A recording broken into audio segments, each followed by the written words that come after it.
Hello student, कैसे हैं आप सभी। आई होप आप सभी अच्छे होंगे। तो जैसे कि आप देख रहे हैं कि आज का जो हमारा टॉपिक है वो है विद्युत फ्लक्स, इलेक्ट्रिक फ्लक्स, है ना, जिसको हम इंग्लिश में बोलते हैं इलेक्ट्रिक फ्लक्स। क्या होता है विद्युत फ्लक्स क्या होता है? विद्युत क्षेत्र में किसी क्षेत्रफल से अभिलंबवत गुजरने वाली कुल बल रेखाओं की संख्याओं को विद्युत फ्लक्स कहते हैं। यानी कोई भी एरिया है उसी से परपेंडिकुलर कितनी इलेक्ट्रिक फील्ड लाइन पास होंगी उसको बोलेंगे।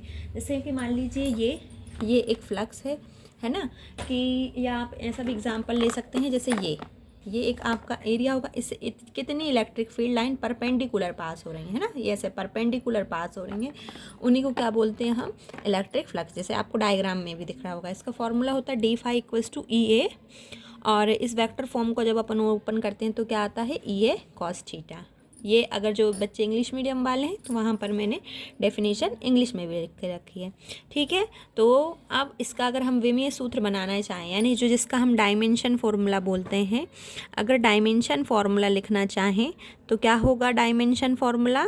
देखिए, आप सभी को पता है E क्या है? Force upon charge.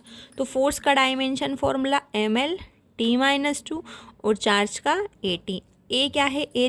एरिया का होगा L²। जब आप इसे सॉल्व करेंगे तो आपका आंसर आएगा mL3T-3A-1।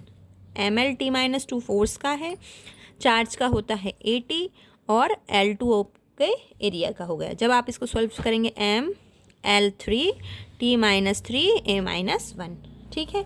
अब इसकी यूनिट देख लीजिए। यूनिट जो आपके है आपका जो एम्पीटेड प्री होना है उसमें भी पूछी जा सकती है, एम्पीटेड वर्क 3 होना है, क्योंकि उसमें सिर्फ मॉडरेट लेवल के क्वेश्चन आने हैं आपके, क्योंकि ये क्वालिफाइंग नेचर का एग्ज़ाम है, ठीक है। तो चलिए अपन देखते हैं कैसा रहेगा इसके लिए यूनिट। तो आपको पता है यानी E की यूनिट होती न्यूटन पर कूलाम और A की मीटर स्क्वायर, ठीक है।